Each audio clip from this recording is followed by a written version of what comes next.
Okay, this is People of the State of Michigan versus Rayshawn Porter, docket number 20-486FH. And I'm informed this will be a plea to count, an added count 2. Is that correct, Mr. Nickel? Yes, Your Honor, an added count 2 of domestic violence. Okay, Mr. Porter, I have a current address for you if you were not incarcerated on East Edgewood. Is that still correct? Yes, it is, but I will not be residing there due to the whole situation. Understood. Do you have a current address? I'm actually in the process of trying to get back to Detroit. Okay. I'll just leave it blank for now. Yes, how far did you go in school? I got my GED. Okay. Would you raise your right hand, please? Do you solemnly swear or affirm the testimony you're about to give in this matter will be the truth, the whole truth, and nothing but the truth? Yes, ma'am. Thank you. Mr. Porter, you have the right to an attorney, and you are represented by Mr. Nickel. And Mr. Nickel, if he's pleading to the added count 2, will you waive reading of count 1 then? We would waive reading of count 1. Ms. Allen, would you read, please? In the People of the State of Michigan versus Rayshawn Porter, file 20-486-FH, State of Michigan, County of Ingham. In the name of the people of the State of Michigan, the prosecuting attorney for this county appears before the court and informs the court that on or about July 15, 2020, at 515 East Edgewood, apartment 119, City of Lansing, Ingham County, the defendant did, and an orally added and amended count 2, commit the offense of domestic violence with a second offense notice, that he did make an assault or an assault and battery upon Shylea Newton, an individual with whom he had a dating relationship, contrary to MCL 750.812. This is a misdemeanor punishable by up to 93 days and or $500. A consecutive sentence may be imposed under Michigan law if the assault was committed in a place of confinement. We ask the court take notice the defendant was previously convicted of assaulting and battering his former spouse, current spouse, or an individual with whom he had a dating relationship, an individual with whom he had a child in common, or a resident or former resident of his household, or of knowingly assaulting a pregnant individual by violating MCL 750.812 on or about July 21st, 2014. Therefore, the sentence on this is enhanced, still to a misdemeanor, but punishable by up to 1 year and or $1,000. Again, a consecutive sentence may be imposed under Michigan law if the assault was committed in a place of confinement and was committed against the peace and dignity of the state of Michigan. Mr. Porter, you're being charged here with domestic assault and battery second offense. That is a misdemeanor punishable by up to 1 year in jail. Have you had enough time to talk about the charge with your attorney? Yes, ma'am. Do you understand the charge against you? Yes, ma'am. Do you have any questions about what we're doing today? No, ma'am. How do you want to plead? Guilty. If your plea of guilty is accepted by this court, it means you won't have a trial of any kind, and you'll be giving up the rights that go along with a trial. I'm going to go through those with you. You'll be giving up the right to a trial by jury. If you didn't want trial by jury, trial by judge. You'll be giving up the right to be presumed innocent until proven guilty, and your right to require the prosecutor to prove your guilt beyond a reasonable doubt. You'll be giving up your right to have the witnesses against you appear at the trial and to be able to cross-examine them, and the right to have this court order any witnesses that you might have to appear at the trial. Also, you're giving up your right to remain silent at the trial and not to have your silence used against you, or in the alternative to testify if you wanted to at the trial. Also, when you plead guilty, you don't get an automatic right to appeal. Instead, you have to ask the next higher court to hear the case, and they have to agree to hear it.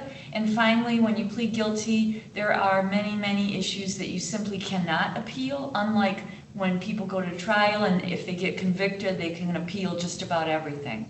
You understand those rights? Yes, ma'am.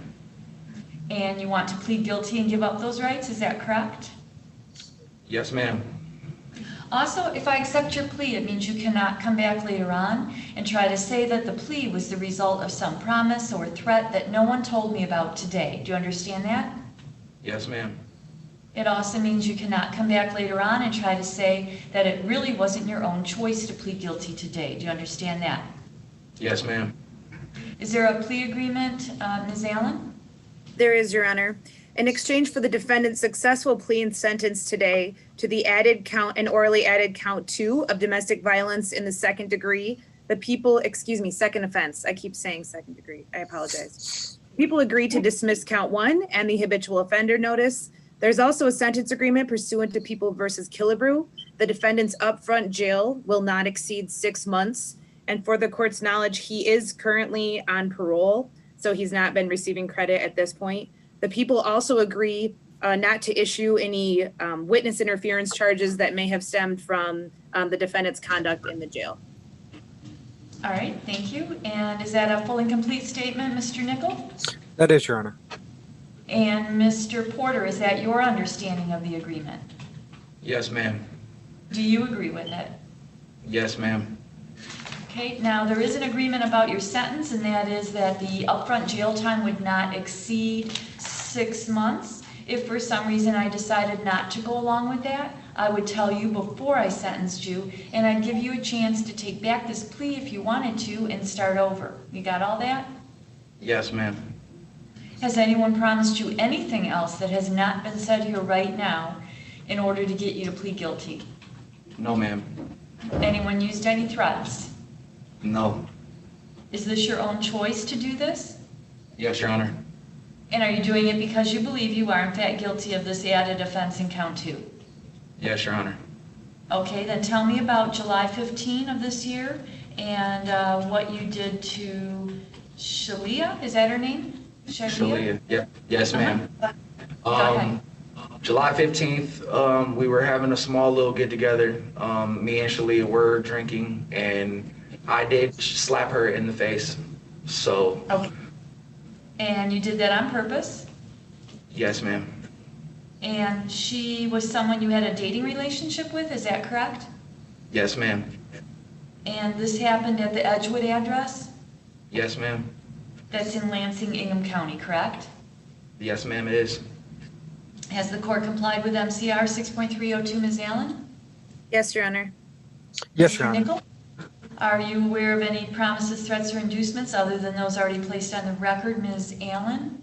No, Your Honor. Mr. Nickel? No, Your Honor. The court finds the plea is understandingly and voluntarily made without undue influence, threats, or promises of leniency. It is an accurate plea. It's supported by the testimony. The plea is accepted, and I have a sentencing date of, let me just double check and make sure this is still a good date.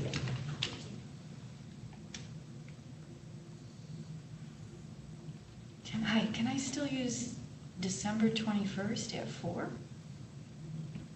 Yeah. On that day. Great, thank you. Okay, Monday, December 21st at 2:45. Does that work for you, Mr. Nickel? Hang on, Mr. Porter. Yes, Your Honor. Okay, you wanted to ask something or say something, Mr. Porter? Yes, ma'am. I just wanted to, I know it's not up to me. This isn't my decision at all, but there is a serious outbreak of COVID inside the Ingham County Jail right now. I was just trying to see if at all possible, if there's anything sooner as far as sentencing dates. I really just want to get this time started so I can get out of here. It's getting bad.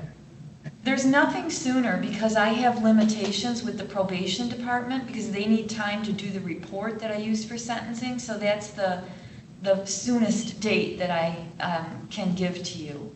Yes, ma'am. I would do sooner if I could, but I can't.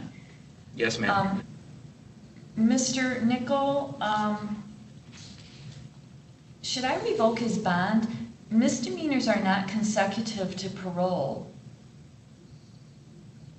He's actually never posted bond on the case, so Right, because but he's got a parole.